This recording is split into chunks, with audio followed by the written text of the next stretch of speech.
Saudações a todos, eu me chamo Rono Machado, sou psicólogo e você está no canal da livraria Espaço Psi, onde nós produzimos vários conteúdos de psicologia e interface com vários assuntos, e o assunto da vez é psicologia do esporte. Então, se você gosta desse tipo de conteúdo, já se inscreve aqui no nosso canal, nossos inscritos têm várias regalias, e deixa um like aqui no vídeo também, que mostra para o YouTube que o nosso conteúdo é relevante e ajuda a propagar para outras pessoas assistirem também. E clica no sininho que aí vocês não perdem nada que a gente vai produzir. No Papo Psi de hoje, nós estamos recebendo aqui dois convidados, um presencialmente e um de forma remota. Nós recebemos o Juca Russo, ele é idealizador do Juca BT, ex-treinador da seleção brasileira juvenil de beach tênis e também o treinador de vários atletas que estão muito bem ranqueados no ranking mundial de beach tênis. E estamos recebendo remotamente o Rafael Blunk, psicólogo de esporte que acompanha o trabalho do Juca. Então, espero que vocês gostem do nosso vídeo. Vamos para o nosso papo. Bem, seja bem-vindo, Juca, ao Papo Psi, seja bem-vindo também, Rafael, é um prazer estar nessa conversa com vocês aqui hoje. Olha, eu que agradeço a chance, porque realmente a parte psicológica, ela é fundamental para o esporte, né? E estar com duas figuras aqui, né, à minha frente que entendem e que podem nos auxiliar a conduzir essa galera, esses atletas, é realmente uma satisfação, uma honra para mim. Não, da minha parte também, Rono, primeiro uma palavra de agradecimento, porque depois que na vida, né, eu tive a grata surpresa de encontrar com o Juca de uma posição bem do acaso, de uma posição bem do não programado, e eu acho que há muita potência na vida de um ser humano quando ele dá abertura para as questões que não estão na planilha, não estão no planejado e no programado, quando há escuta para isso. Então, depois desse encontro muito frutífero, outros encontros como esse estão sendo possíveis. Então, a princípio, a minha primeira palavra é só de agradecimento, porque é muito bacana quando a gente participa de alguma coisa no mundo que talvez faça sentido para alguém, mas que antes de tudo já faz sentido para nós, né? Em primeiro plano, isso faz muito sentido para mim. Então, é só um agradecimento de poder estar aqui na presença do Juca, que é uma presença que o nome dele chega primeiro do que a presença física em todos os momentos que eu estive. Eu acho isso uma grande honra, né, ter um bom nome, e um prazer te conhecer e conhecer o espaço e o canal, tá?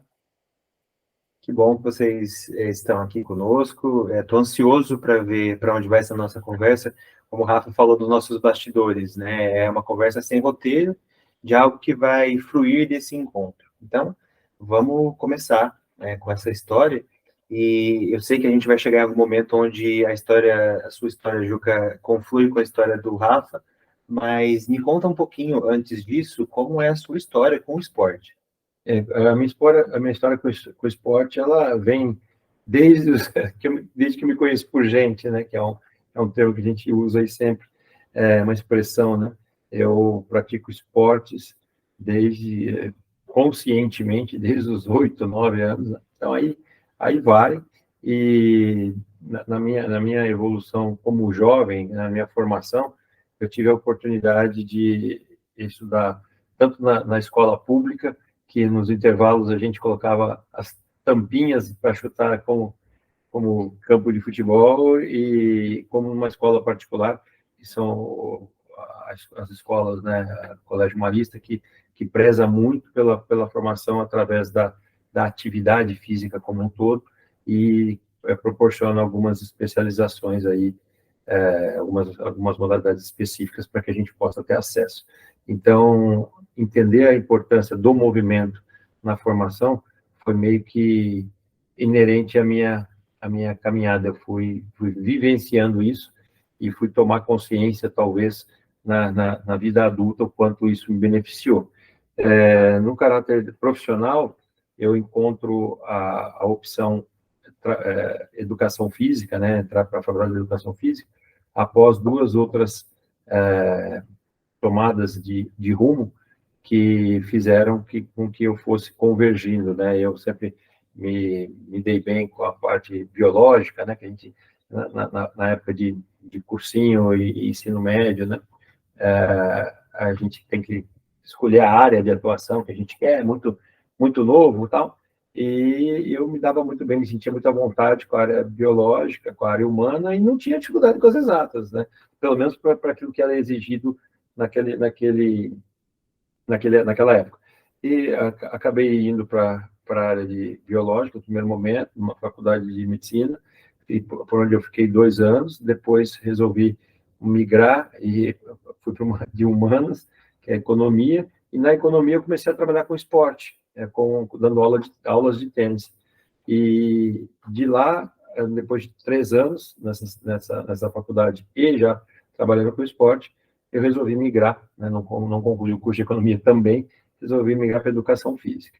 E para fazer uma síntese, depois de 25 anos de ensino, né, no tênis, eu conheci o beach tênis em 2012 e gradativamente fiz uma migração por alguns aspectos que nós vamos provavelmente tocar nessa nossa conversa, e estou desde 2012 desenvolvendo essa aptidão, esse gosto, levando a minha existência dentro das quadras de beach tennis, tentando transmitir um pouco dessa caminhada aí para quem eu posso. Juca, você está me dizendo, então, acho que um ponto que me chamou a atenção da sua história, que em algum momento você decidiu sair do curso de medicina para buscar uma outra coisa, e depois aconteceu algo parecido com de economia. Sim. Estou entendendo que você é uma pessoa que consegue fazer escolhas difíceis, né? Porque acho que não é muito fácil, assim, você tomar uma decisão de dar uma mudança tão considerável, assim, na história. A gente entende essas mudanças como mudanças difíceis, mas por pressões externas, né? Inegável o status de, poxa, consegui entrar numa faculdade bacana, então existe mas isso não sei em que momento da minha imaturidade eu já consegui identificar como uma não pressão, né? E eu tive ao meu lado sempre muito assim, meus pais sempre foram muito, apesar de talvez não entenderem naquele momento os porquês, como eu até mesmo hoje a gente constrói esses entendimentos, eles sempre me respeitaram muito, né, nesse sentido. Também acho que nunca causei transtornos que fizessem com que eles duvidassem das minhas decisões, né? Então, eles sempre me apoiaram, sempre disseram, olha, cara, não sei onde isso vai dar, mas tá, né? E esse deixar ir e deixar fazer, né? Me fizeram cada vez mais maduros e na busca da minha compreensão, né, de tentar se auto-entender, eles não me privaram desses passos, né? E uma vez trocando de curso, o que eu fui constatando é que, ao sair de um curso dito de biológicas, indo para a parte do conhecimento que seria mais humano, né? A economia na Unesp ela tinha essa vertente, até porque eu procurei a medicina com uma visão mais humanizada, porque o que me desagradou no primeiro momento, eu acho a área maravilhosa, é o alto tecnicismo, e a falta de compromisso com o outro, né? Eu não esperava isso, né? Talvez porque o começo do curso, enfim, é um pouco mais árduo, né? Fosse um pouco mais árduo. Mas nessa caminhada eu acabei migrando, achando que ir para uma área de humanas poderia me resolver essa questão. Fui para a área de humanas, onde a discussão era mais de ordem movimento social em massa, os primeiros anos, e aí para mim foi um bálsamo, né? Para poder pensar, poder discutir, poder questionar, né? Quando entra na parte mais específica, que é do terceiro ano em diante, eu já estava trabalhando com seres humanos, uma área que é a área da saúde. Então eu falei, quer saber, eu acho que o meu negócio é por aqui, né? Então foi onde eu falei, eu vou lastrear essa atividade que já me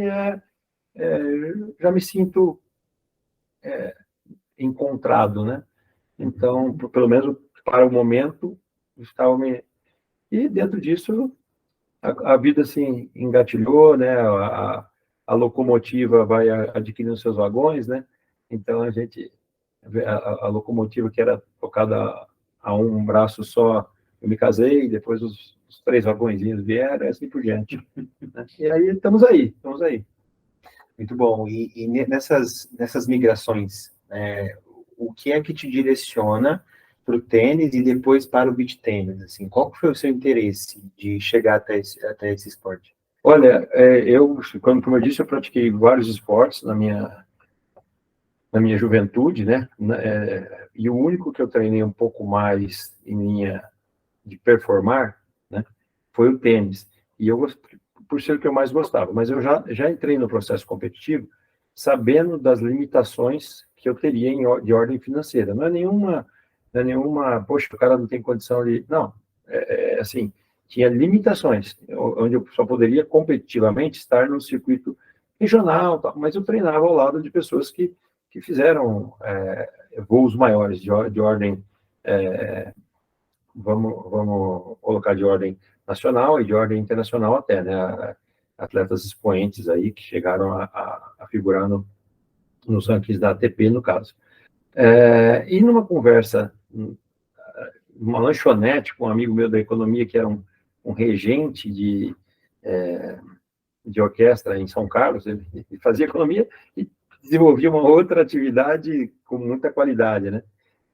Ele falou assim, que eu falei, eu gostaria de fazer algo para ajudar a me manter, né? Porque já era a segunda faculdade, também, apesar de nunca ter sido cobrado de nada, eu sabia dos esforços que minha família fazia. A faculdade era pública, ok, mas tem sempre, né, um gasto a mais. Então, uma questão com 19, 20 anos, eu me sentia na obrigação de dar uma força nesse sentido.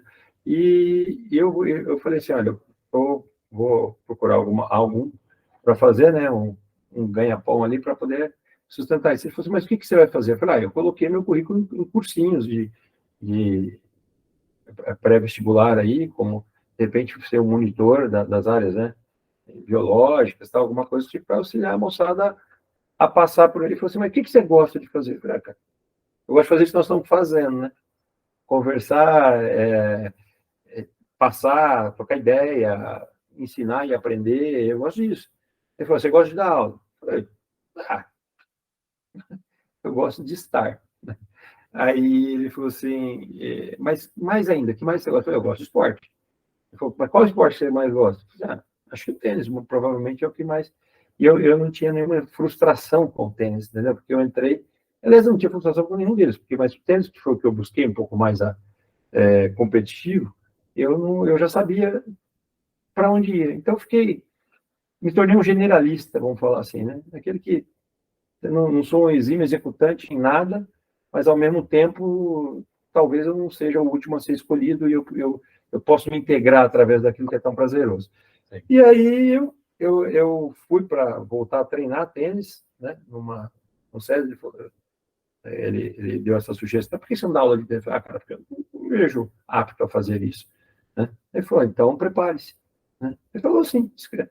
E nisso eu fui para o SESI, no caso, tentar conversar com o professor para voltar a bater uma bola. Né? Falei, olha, eu gostaria de voltar a treinar, de repente, se tiver uma oportunidade de te monitorar. Tal. Aí, a partir disso, ele falou assim, não, eu estou, inclusive, vindo para o SESI agora, o outro clube que eu deixei, eu ainda não apresentei ninguém, eu te apresento para o diretor lá, se você, de repente, você se vira, você vê se você... E assim foi. Aí o diretor da PCD falou assim, vamos fazer 3 meses de experiência. 3 meses viraram 5 anos de aulas lá, e aí deu start na carreira de profissional. E aí o resto é trajetória, né? O resto é completando o curso de educação física, os cursos de capacitação, o que pintava na frente eu tinha interesse, eu gostava de fazer, não me pesava. Sim. Pesava financeiramente, né? Na época que você... Mas eu sabia que era investimento na minha... Onde isso ia dar, eu não sabia. Né? E até hoje eu não sei. mas estamos indo. Sim, sim. E olha, eu entendo que em algum momento do tênis para o beach tênis, você também fez essa migração, Sim, e admito que o beach tênis foi um esporte que eu comecei a ouvir com maior frequência recentemente. pós-pandemia. Então, o que você pode contar assim, um pouco sobre a história do beach tênis e também como é que você chega nessa história e as histórias se cruzam? Beach tênis ele vem para o Brasil em 2008, tá? As primeiras manifestações lá do Rio de Janeiro, ok? Mas nada, obviamente, organizado ainda, só os primeiros bandeirantes, né? O Gianluca Padovan, no Ipanema 500, e eu, basicamente, eu vim conhecer o beach tênis por uma razão circunstancial também, né? Aquelas convergências da estrada da vida. Meu filho mais velho, ele fez a carreira de futebol, toda a etapa de base, e também colocou o pé por 2 anos na carreira profissional, né? E naquela ocasião, a gente foi fazer uma visita a ele em Santos, ele estava na base do Santos, e como a gente tinha os outros 2 irmãos dele já haviam nascido e já estava ali com seus 10, por volta dos 10 anos, a gente nunca foi para as praias para ficar debaixo do guarda-sol e parar, entendeu? A gente tinha que ter um frisbee, pegar jacaré, uma bola, então, ainda mais com 2 crianças, né? Sim. Além dele, que obviamente já era um pouquinho mais velho, já estava com seus 15 anos. E aí, numa dessas idas a Santos, eu vi aquela rede, eu vi aquele esporte ali, raquete, rede, né? Minha bolinha indo e vindo, tem tudo a ver com a minha existência, né? Então, eu, obviamente, me interessei e comecei a perguntar, né? A pedir para, olha, como é que a gente faz para jogar aqui e tal. Naquela época, obviamente, muito, muito mais complexo, material, lugar para jogar, e ali a gente não estava preparado para aquilo. Aliás, nem eles mesmos estavam preparados para receber gente ainda, porque é tudo embrionário, né? Sim, sim.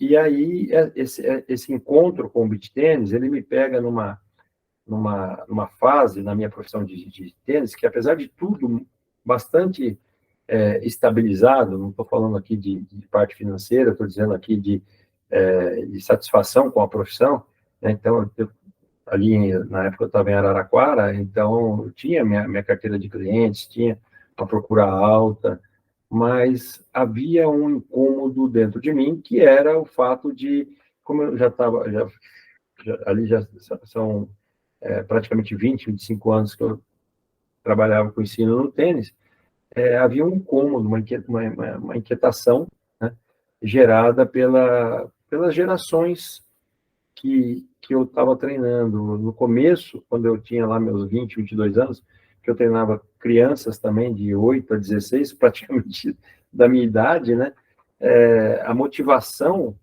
ao ver um espaço aberto e uma bola, era muito diferente, né? Eles, uma bola, tal. Então, chegavam antes no clube, ficavam jogando, aí faziam uma sessão de aula com uma energia, com uma ânima, muito diferente daquela que eu estava encontrando.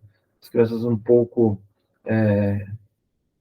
sem ânima mesmo, sabe? Chegava, curtiam aquela sessão, aquela 1 hora, mas me parecia que era protocolado, sabe? Assim, você tem a hora do Kumon, você tem a hora do tênis, você tem a hora da natação, agora você tem a hora de estudar, agora você vai para a escola. E aquilo me incomodava, porque eu falei, eu não estou fazendo a diferença, né? E ao incomodar, eu, ok, ia tentando me reinventar ali dentro do próprio tênis, não sei o quê, né? Percebia que funcionava, mas funcionava com uma pequena amostragem que poderia ser ânima, do que podia ser entusiasmo, né, para eles ali. E aquilo, em 1 horinha acabava, e aí na outra semana, se viessem, né, a gente daria continuidade. Quando estava faltando essência.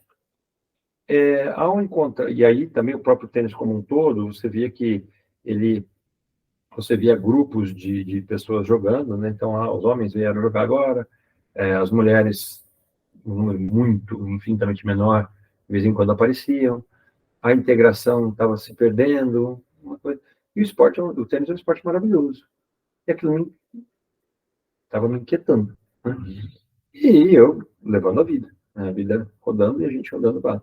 E quando chegou em Santos, que eu vi isso aí, eu vi, não sei, senti, né, uma oportunidade de resgatar até porque aconteceu em praia, até porque aconteceu com a areia no pé, com a brisa do mar, então remeteu aquele ar de férias, aquela parte, assim, aquele aspecto lúdico até do esporte. Me interessei para brincar com as crianças ali, né? E o beach tennis, ele não é um esporte que veio com um grande apego, né, pelas crianças. Naquela ocasião, a gente encontrava gente acima de 25, 30 anos, né? Mas com um sorriso e com entusiasmo de que provavelmente de quando eles eram crianças. Eu falei, cara, esse negócio aqui é legal. Esse negócio é legal. Vou levar como uma atividade complementar para Araraquara. E assim fiz, né? Mas ao levar, eu comecei a enveredar, né? Porque esse hábito eu já tinha, de enveredar, de procurar informação, de pagar as aulas que eu tive que pagar com quem falava, estou dando uma aula para jogar com A, com B, com C, todo tipo de pessoa que estava na quadra, que é legal. Eu encontrava todo tipo de pessoa, né? Eu achava isso fantástico. Falei, não, isso aqui vai dar bom. É legal. E assim foi. Essa é a engrenagem do tênis para o beach tênis, que vindo para Araraquara e passei, né, uns 4 a 6 meses tentando compreender as demandas da modalidade, né?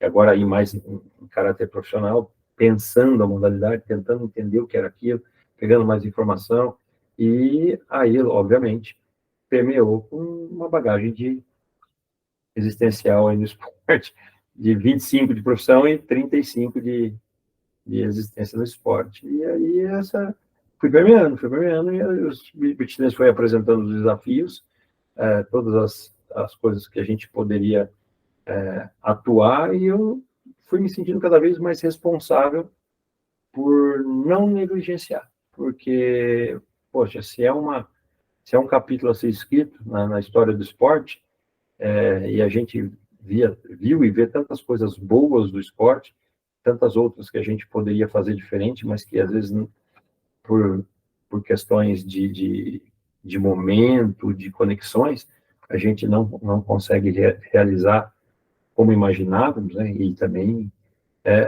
aí você vendo uma página ser escrita, se você não pega a caneta e escreve, é negligência, né? Aí eu basicamente falei, não, isso aqui é muito bacana, né?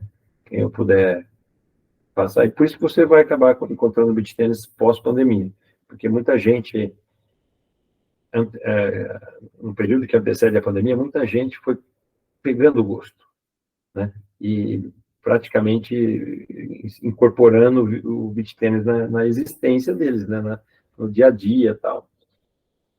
Quando da pandemia, existe um efeito pressão para tudo, né? Nós fomos pressionados a ficar dentro de casa e tal, então as redes sociais e a tecnologia foi a nossa válvula de escape. Todo mundo, fosse o que fosse, que quisesse expor, ia para a rede social e falava, seja o personal, seja, sei lá, o fisioterapeuta, todo mundo, olha, vamos conversar por aqui, né, que é o que dá para fazer. Sim. E aí todo mundo passou a ouvir de tudo um pouco.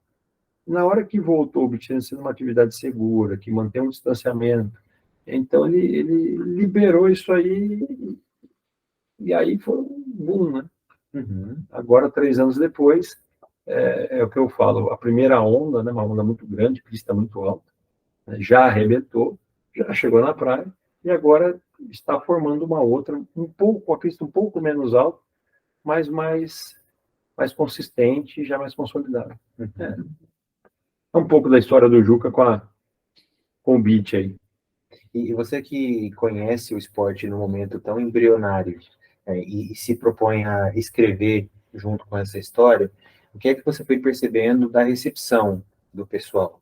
Você percebeu reações parecidas com as suas? O que você pode dizer sobre? Um bordão que tem no BIT já, né, que o esporte é democrático, né? É um portão aberto para tudo e todos, e de fato é mesmo. Então, o que a gente percebe nessa escrita é que as histórias estão sendo escritas, cada um ao seu modo, e que realmente é um atrativo absurdo, e cada história que é escrita, ela serve de modelo para a identificação de outros que estão chegando, né? Então, eu perdi não sei quantos quilos, eu estava aí entrando mais na área de vocês, né? Eu estava quase que em depressão, eu estava, nossa, meu filho não conversava, agora ele está todo desenvolto, está mais seguro. É a prática do esporte, não necessariamente do beach tênis, mas o beach tênis traz você para um ambiente seguro, porque se todos podem praticar, né, praticamente vem vem como um bálsamo para essa doença social nossa, que a gente está isolado, estando juntos, né? Então, passa a ser um denominador comum entre as famílias, passa a ser uma conversa onde, em curto espaço de tempo, você já está entendendo e falando um pouquinho das terminologias de beach tênis, mas, mais que nada, acaba sendo um denominador comum de fato, né, para fazer essa interação. Isso aí carecia, né? Então, cada academia, cada point, como a gente chama no beach tênis, que dá essa condição, né? O Rafa está aqui com a gente, ele tem um hospital beach tenístico lá em Macaé, podemos dizer assim, porque é um momento, é um oásis de fato, né? E as pessoas que convergem para essa proposta, elas sentem muito bem, porque o ser humano precisa disso, né? Ninguém mais do que vocês podem colocar isso de forma mais contemplar isso e ao mesmo tempo validar isso, né? Porque aí a ótica de vocês é uma ótica que consegue analisar essas reações nossas aí, né? Eu, particularmente, nessa minha trajetória, eu consigo pegar um pouquinho, né, desse perfil. E, poxa, você pega... hoje você vê a garotada, pessoal, a garotada que eu falo o juvenil e o juvenil, tá? É porque o beach tênis vai até nas pontas, né? Atinge os extremos. Você vê que é natural, é espontâneo, aquela ânima que o pessoal que eu falei que estava ficando meio que sem, aquele sentido, né? Passa a ser nítido, passa a ser nítido, né? Então, modo geral, sim, você encontra isso com até uma certa facilidade, desde que o ambiente seja um ambiente apontado para isso, que o beach tennis é muito fértil para isso. Se você usa o beach tennis, mas não com esse viés, né, de repente você está mais preocupado em fazer uma balada, não sei o quê, nada contra, mas você vai ter os resultados daquilo. Então, é uma terra fértil para você plantar o que você considera de mais interessante. E ele compactua bem com essa ideia que eu passei até aqui. Muito bom. Acho interessante quando você coloca assim, o beach tennis como esse fato novo, e que talvez rejuvenesce um pouco também a história do esporte, né? Que não sei se na sua percepção é assim, mas eu vejo que aos poucos as pessoas foram se distanciando da prática. Acho que o cotidiano, às vezes, que não tem muito tempo, então uma série de outras coisas, até a própria pandemia, que colaboraram para isso. E o beach tennis ele aparece como algo, então, que dá um suspiro, um bálsamo, como você disse. Sim. Inclusive para que a pessoa olhe para si mesma. Né? Fala, poxa, eu quero praticar aquilo ali, então, o que eu preciso? Eu preciso melhorar a minha nutrição? Eu preciso praticar mais? Eu preciso melhorar meu estado físico geral? A pessoa passou a se dar um tempo, né, para aquilo, porque, querendo ou não, hoje tudo é a rede de relacionamento. Né? E quando a gente consegue se encontrar num ambiente salutar, né, até mesmo os nossos ofícios, né, eles se tornam produtivos. Né? Hoje, você vai fechar o negócio, vai trocar uma ideia, você se deu muito comum, eu que tive no tênis muito tempo, o pessoal fala, vamos fazer uma partida de tênis, a gente conversa, depois vamos almoçar, né? Então, o limite tênis, pô, cara, na verdade, ele só ajuda a exercer uma coisa que todos nós queremos exercer, né? Que é a vida. A gente quer viver, né? Então, isso aí quando a cada espaço que a gente vê apontando para essa direção, é mais um, é mais um ponto de respiro para a humanidade. E não que, assim, ele não concorre com outros esportes, ele vem a somar. Né? Só que, só que é isso, um exemplo muito, analogia muito que eu costumo usar, muito usada por mim, é que ele é muito simples de você pôr o pé na areia, se divertir, tomando seu sol ali, batendo um papo, né? Porque as execuções são possíveis, né? E ao mesmo tempo ele é desafiador, porque você vai entrando na história, você vai vendo que o esporte ele tem sim como elevar o sarrafo, né? E aí é onde a gente, por isso que eu falo que eu gosto de estar em todas as partes do processo, umas mais intensamente, outras um pouco menos, mas para entender esse movimento, né? Sim. Então é muito, muito bacana. Dá para entrar areia na vida da gente sem atrapalhar. E antes da gente falar, Juca, da alta performance, do profissional, queria ouvir um pouco do Rafa também. Acho que talvez você tenha algo para acrescentar sobre esse papo. Rafa, a gente está falando aqui também da importância do esporte até para a saúde mental, né? O que você gostaria de acrescentar sobre isso para a gente? Sim, sim, Rony. É muito rico, né? Uma história é sempre feita de muitas histórias, né? Agora, o Juca vai falando, é aquela sensação de que se a gente fica aqui um tempo longo, estendido, a gente fica porque é enriquecedor, né? A gente vai fazendo sentido a gente escutar. E duas menções me vieram enquanto eu escutava o Juca falando. Eu gosto muito, a gente brinca da tal da prosa, né, Juca? Vocês ainda tomam um cafezinho aí, e eu não me preparei para isso, podia estar com o meu aqui, né? Mas lembrei do Freud dizendo sempre, Rono, que as coisas não são dadas a priori, né? O significado das coisas vem somente depois, né? Só a posteriori é que a gente significa as coisas. A gente as vivencia, as experiencia, enquanto está vivendo ali, a gente não consegue instrumentalizá-las. No depois, a gente dá sentido, né? E o Lacan também, quando diz que o tempo para o ser humano não é um tempo cronológico, né, decidir olhar os astros. Então, quando a Terra dá uma volta completa em torno do Sol, a gente chama isso de um ano. Então, para o ser humano, o tempo cronológico não é o que tem a realidade que prevalece, é um tempo lógico, né? Existe um tempo que tem a ver com a narrativa do sujeito. Então, tem um tempo de ver, um tempo do compreender e depois um tempo do concluir.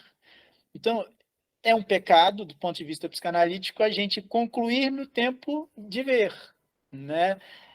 O Juca vai dizendo, eu gosto quando o Rubem Alves fala assim, quando perguntam para ele, né, quantos anos você tem? Aí ele costuma dizer, eu parafrasearia nesse momento, eu não tenho mais 41, porque 41 eu já gastei, né? Quantos eu tenho, eu não sei se eu consigo terminar essa fala aqui que pretendo dizer.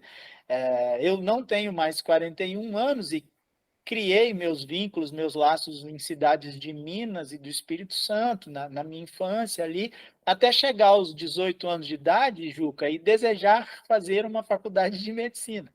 Na cidade de Juiz de Fora, Minas Gerais, então eu lembro que eu tinha um professor do cursinho, né, parafraseando aí, ou seguindo a linha do teu histórico, que era um professor de física que na época tinha uma barba semelhante à que eu tenho hoje. Eu não tinha barba. E ele dizia assim: esse rapaz aí, Rafael, se ele não passar no vestibular que ele quiser, eu raspo minha barba pela metade. Tamanha a confiança que aquela instituição de ensino colocava nos seus 3 maiores nomes, sabe? Lá no ranking, porque tinha 150 alunos ali no pré-universitário e o meu nome ficava sempre na segunda ou na terceira colocação. Porque eu tinha uma colega na época, né, Rona? A gente comentou ainda há pouco sobre amizade e ser colega, o Paulo também. Tinha uma colega na época que ela parecia ser de outro mundo, ela não saía da primeira posição, nunca. né? Você falou de alta performance, era altíssima a performance dela. Então, eu e o meu amigo, Márcio, na época, a gente ficava ali vigorando na segunda e na terceira posições. Vaidade de vaidade, tudo é vaidade. Eu não passei no vestibular. Eu tinha ponto para passar em 25 dos 34 cursos que a Universidade Federal oferecia, com a pontuação que eu fiz. Passava em primeiro em filosofia, por exemplo, que seria talvez uma opção, mas não passei. E como aquele ano de, você disse para o Juca, né, sobre tomar decisões difíceis, como aquele ano seguinte foi importantíssimo para aquilo que hoje, com 41 anos, eu consigo significar. Porque aí eu disse aos meus pais, não quero trocar de escola, quero os mesmos professores, porque o problema não foi eles, não quero escolher uma carreira. Eu quero voltar para as mesmas aulas, e como o meu caderno é impecável, não quero mais copiar nada, quero só escuta. E passei mais um ano de cursinho pré-vestibular, que o caderno era um caderno, como se diz, um caderno de menina, sabe? Caneta vermelha, caneta amarela, faz o desenho de citoplasma, da mitocôndria, Juca, né? A célula ali, puxa a setinha, as pessoas tiravam xerox, lembra do xerox? Tiravam xerox dos meus cadernos. Então, Rono, ali talvez nascesse o embrião do que mais tarde se tornaria a demanda de um analista. Porque eu passei um ano inteiro escutando os professores e não pondo a mão em um lápis. E aí eu via o que já estava registrado e escutava. De o fato de escutar e tão somente escutar, eu escolhi, quero fazer alguma coisa que goste, como disse o Juca. Gosto de matemática, gosto da natureza, vou fazer engenharia elétrica. Isso decidido há uma semana do fim das inscrições daquela Universidade Federal. Fui aprovado em 10º lugar naquele curso e fui fazer a engenharia elétrica. Consequência desse ano, Rono, eu fiz a engenharia elétrica sem cadernos, porque eu já não conseguia mais copiar nada. Eu tinha os livros textos, levava um chumaçozinho de folha ou de papel amasso, né? aquele que era 4 páginas, meio amareladinho, numa pastinha onde eu resolvia os exercícios e passava dias e tardes nos laboratórios da Universidade Federal. Então, eu fiz um curso de engenharia elétrica de 5 anos ali, o que um ano depois, né? Aí vem outras histórias do paralelo. Eu me caso, eu aceito uma proposta de emprego no ramo do petróleo e venho para Macaé, de Minas Gerais, com uma engenharia elétrica no bolso. Se você me perguntar o que é ser engenheiro, eu dizia, não sei. Eu estou aqui, fiz mais de 100 disciplinas, aí me disseram, se eu te ensinar alguma coisa, você é capaz de transmitir o que a gente te ensinar? Você, olha, eu acho que eu só fiz isso nas aulas de matemática, física, química que eu dei por aí, que eu vendi por aí, né? E sempre buscando sentido, como disse o Juca, numa questão muito humana, né?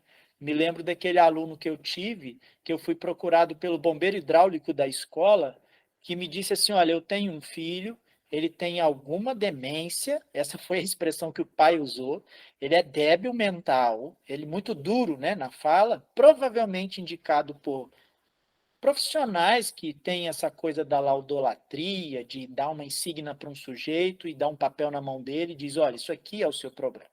Para mim é só um sujeito. É só, que eu quero dizer, é um sujeito só. E aí ele me dizia, meu filho já tomou 3 reprovações na 8ª série. Eu não aguento mais, eu vou perder a bolsa que eu tenho para ele na escola particular, Juca, né? E você poderia dar aulas, eu sei que a sua aula deve ser muito cara. E me lembro que, assim, vamos combinar o seguinte, vocês me dão o vale transporte para eu ir e para eu voltar, porque vocês moram numa periferia, eu não quereria pagar para dar aulas para ele, e a sua esposa faz alguma coisa para que eu possa lanchar. Então, eu coloco essa aula no meio de outras, que aí eu me alimento lá, mas do jeito de vocês, um pãozinho com mortadela, que naquela época a mortadela era barata, né? 2004, 2005, hoje a mortadela está mais cara que o presunto, eu não consigo compreender algumas coisas, né? Entre elas essa. E aí eu me lembro de ter dado aula para o Cris por algumas semanas para ele fazer uma prova final de 8ª série, e me lembro da comoção com que aquela moça, mãe dele, me recebia. Ó, guarda seu material aí. Meu material era uma Pentel vermelha que eu levava, né? Guarda seu material aí, nós vamos comer um pão de queijo. Como todo bom mineiro come um pão de queijo. É a minha alegria do pai chorando, da mãe chorando, quando aquele rapaz conseguiu vencer a 8ª série. Então, hoje eu não sei como está aquele rapaz, mas eu via que ali tinha alguma questão, Juca, com a demanda, como você disse, humana. Querer participar daquilo que faz sentido para o outro, que o outro vai progredir e que você vai ser um instrumento naquela caminhada de significação. Eu não conseguia dar esse significado, Ron, mas isso faz muito sentido para agora, que junta Juca e Rafa, vamos dizer assim, né? Porque aí eu faço a faculdade, venho para o mercado do petróleo e me torno um consultor de um software de gestão integrada. Olha a integração, Juca. O negócio que eu trabalho, que tem um empregador para o qual eu vendo tempos, faz 17 anos, é um software de gestão integrada, mas eu não gosto de computadores. Eu não uso redes sociais. Eu passei ileso ao ICQ, ao Mirk, ao Orkut, ao Facebook. Aí as pessoas ficam incomodadas, Rono. Mas por que a sua religião não permite? Não, você quer e eu não quero. Por que tanto te incomoda? Né?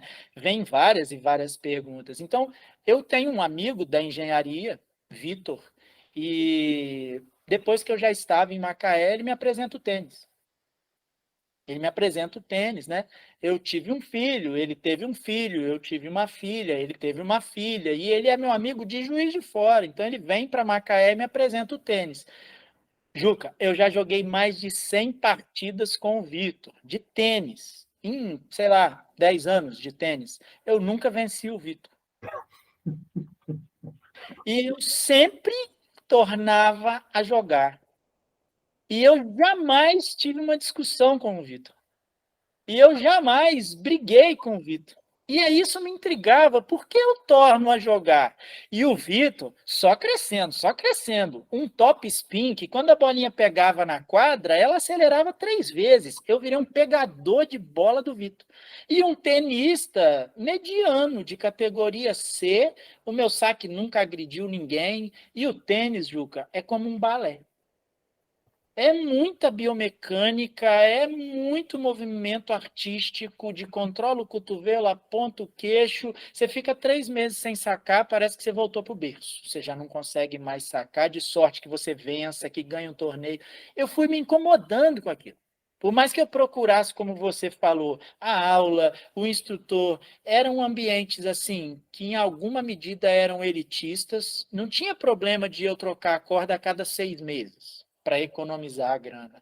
Não tinha problema de eu ter um calçado por ano para economizar a grana. Mas eu via que ali tinha alguns elementos. Chegava um colega que eu queria apresentar o tênis, ele primeiro passava um mês comprando um monte de acessórios e chegava com a faixa, com o punho, raquete, e não tinha condição de dar 3 passos laterais. Então, primeiro ele comprava, e aí, Rony, eu faço uma leitura de que existe a espiritualidade e a religião. A religião pode ser a institucionalização da espiritualidade, mas o Papa Francisco tem espiritualidade. O Rono tem espiritualidade. O Escadinha lá da cadeia tem espiritualidade. O NEM da favela, da traficante, tem espiritualidade. O Juca tem espiritualidade. O jogo diz da espiritualidade como o que nós fazemos institucionalizando o jogo diz da religião. O instrumento sagrado, o dia santo, a dieta como num Levítico bíblico, o sacerdote que fala onde você tem que fazer, o que tem que fazer e tem que ser com a palavra dele. Então, para mim, o tênis foi deixando de ser espiritualidade, foi se tornando religião e uma religião opressora, que machucava meu corpo, eu não conseguia progredir, sabe? Então, aquilo foi me maltratando. E aí a vida foi se desfazendo em pedaços por outras questões, e no mesmo tempo, Juca, que você se aproxima do beach tênis, 2012, 13, né? Eu passo por um episódio de divórcio, então eu tenho que oferecer atividades, jogos, ludicidade, fantasia para um menino e uma menina, né? E estou ali tentando também com o tênis. O que nos une, talvez, Rono, é que no meio desse caminho eu quero procurar outras significações, surge uma segunda graduação de psicologia. A pandemia facilita que eu faça uma especialização em psicologia do esporte em São Paulo, porém podendo fazer encontros como esse, né? Vocês estão em Ribeirão Preto. Sorocaba? Ribeirão Preto.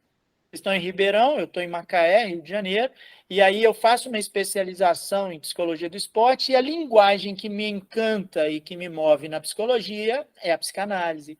Então vem a formação em psicanálise, o que me torna apto a praticar a atividade psicanalítica, só que eu tenho um grande amigo, assim como o Vitor, que é o Bruno, que mora na Praia do Francês, que é onde acontece uma cena open.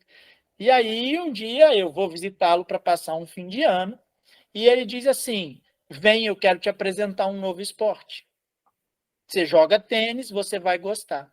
Nesse dia, Rono, eu desembarco de avião, sei lá, 11 da manhã, e ele me põe para jogar às 6 horas da tarde. Mas eu estava meio zonzo. Sabe o que é eu não conseguir pegar uma bolinha?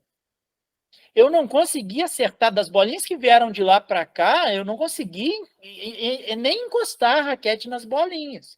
Eu conseguia sacar, ele fazia os pontos dele e aquela galhofa. Todo mundo rindo. Fora aquilo, a locomoção na areia, Juca. Quando você vai pela primeira vez, parece que tem um monte de paralelepípedo atrás só de você, porque toda vez que eu ia andar para trás, eu caía como um infante, como uma criança. E aí começa aquela coisa típica de homens, né? Aquela coisa bem vexaminosa, muito mais própria nossa, de homens, do que de mulheres, pelo menos à vista, né? Ah, ele não joga tênis? Nossa, esse aí não vai jogar mais. Ô, Brunão, desculpa aí, mas seu irmão não tem condição de jogar aqui com a gente. E eu vou experimentando uma coisa que é passar ali um mês e ao ponto, eu sou musicista, nesse fim de ano eu tocava em alguns restaurantes lá, violão, cantava. Teve um sábado, Rono, que eu cheguei às 8 da manhã na Praia do Francês e fiquei até às 6 da tarde sentado na beirada da quadra. E eu só consegui jogar 2 partidas. Eu não tinha raquete, eu não sabia jogar, mas aquilo ali eu pensei, nossa, como disse o Juca, vai dar bom. Isso é bacana. Era talvez algo que eu procurasse, bolinha, raquete, mas é mais intuitivo que o tênis. É mais intuitivo que o tênis, mas ninguém me via. Essa experiência me marcou tanto que eu fiquei todo vermelho, fui tocar à noite, parecia um camarão, né? E as pessoas, nossa, você se queimou, você se queimou. Eu me queimei como? Ficando de 8 às 18, ao lado da quadra, dizendo, posso jogar? Posso jogar? E como disse o Juca, ninguém me escolhia. Aí, o que essa experiência faz, Rono? Eu volto para Macaé e digo assim, pois eu vou comprar uma rede, vou comprar um jogo de fita, vou comprar 6 raquetes, vou comprar 30 bolinhas e vou montar esta porcaria na praia. Tá em pandemia? Todo mundo que passar na praia eu vou chamar para jogar. Porque aí, se eu tiver aqui mais 3, em algum momento eu vou aprender a jogar isso. Eu não vou atrás de professor, não. Porque eu não vou repetir o processo do tênis. Eu quero uma coisa nova.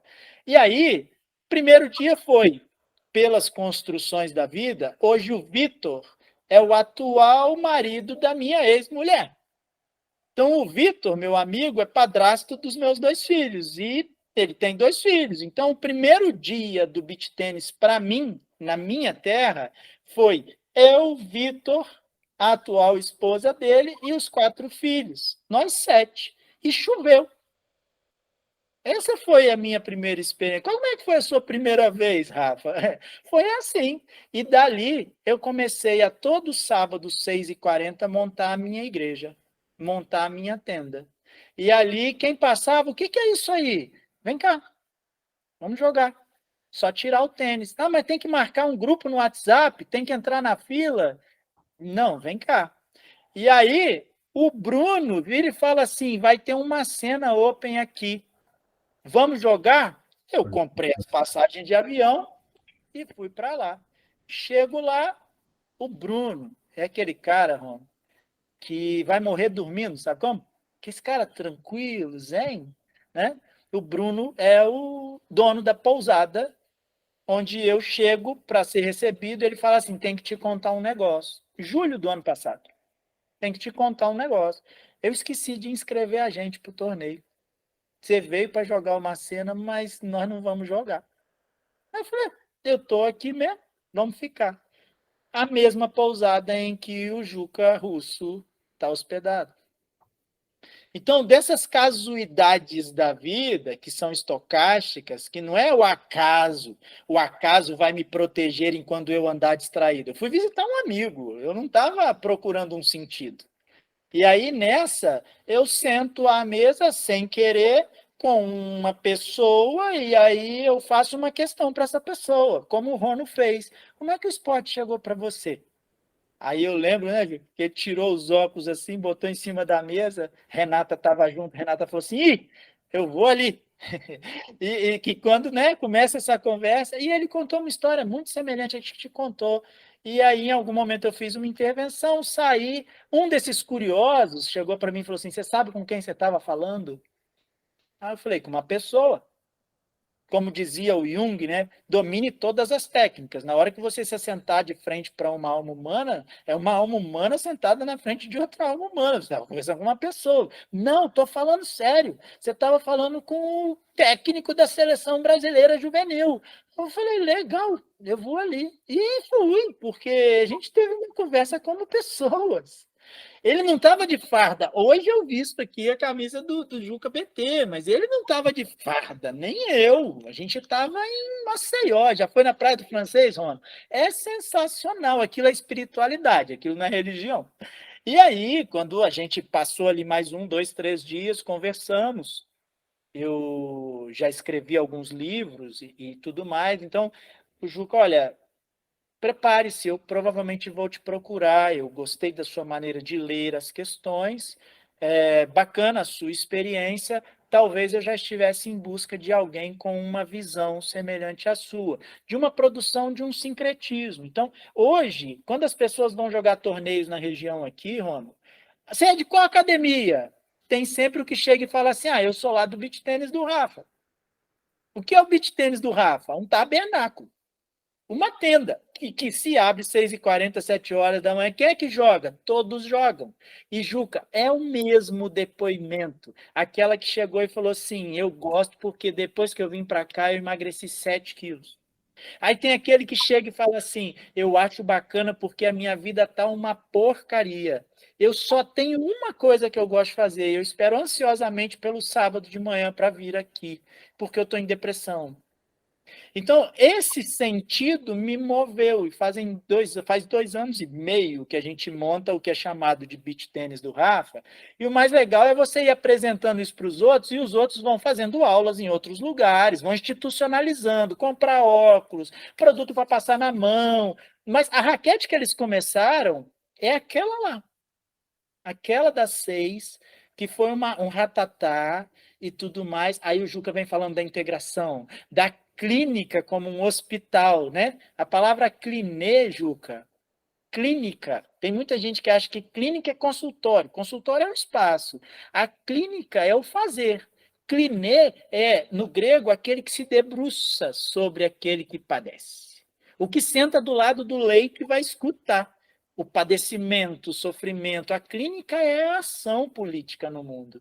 Então, nessa clínica de beach tênis, que pode ser uma clínica institucionalizada, Rony, rolar o dinheiro, tornar-se como um emprego, eu vendo esses tempos, faz sentido. E aí é onde a gente vai chegar, provavelmente, num papo futuro, e vou contornando aqui como final desse trecho da minha fala, que aí chegam os atletas, chega a nossa proximidade, a preparação para um sul-americano, pan-americano ano passado, o Juca me convida para um trabalho, eu faço parte dessa delegação. Depois vem o Mundial, em novembro, e a gente pode falar sobre isso daqui a pouco. Fazemos um trabalho diferenciado de acompanhar os atletas, e destes trabalhos vêm agora os atletas, que chegam, como o Gustavo Russo, para fazer um trabalho que, na verdade, quando eles vêm, eles acham que é uma coisa. E o nosso trabalho psicanalítico é um puta Kinder Ovo. Você abre e vem uma surpresa dentro. Tem gente que gosta, sustenta, tem gente que. Então, é muito legal, obrigado. Mas como diz aquele programa televisivo, né? Hoje não, Faro. Hoje não, obrigado, hoje não, né? Então depende muito do desejo do sujeito. A minha progressão, a minha trajetória me leva a hoje ter experimentado a espiritualidade que é estar entre os irmãos. Joguei de manhã no beach tênis do Rafa, joguei 10 partidas, não é alta performance, ganhei 9. A única que eu perdi, de quem que foi? Do meu filho de 13 anos, 6-4. Aí você dá fralda, paga restaurante, Juca. Aí o moleque cresce e ganha da gente. É isso, né? Não tem jeito. Você sabe bem isso, né, Juca? Vezes 3 isso. Exatamente. Rony, não sei se dei os contornos que eram esperados, mas foi o que me ocorreu de dizer, né? Foi assim o nosso encontro e assim que tem sido a nossa partida. Bem, esse Papo Psi nós decidimos e optamos por dividir em 2 partes. Então, a segunda parte dessa conversa vai ser lançada em breve aqui no nosso canal. Fiquem alertas que em breve a gente posta para vocês. Então, finalizamos aqui. Próximo vídeo vocês acompanham a segunda e última parte dessa conversa. Até lá!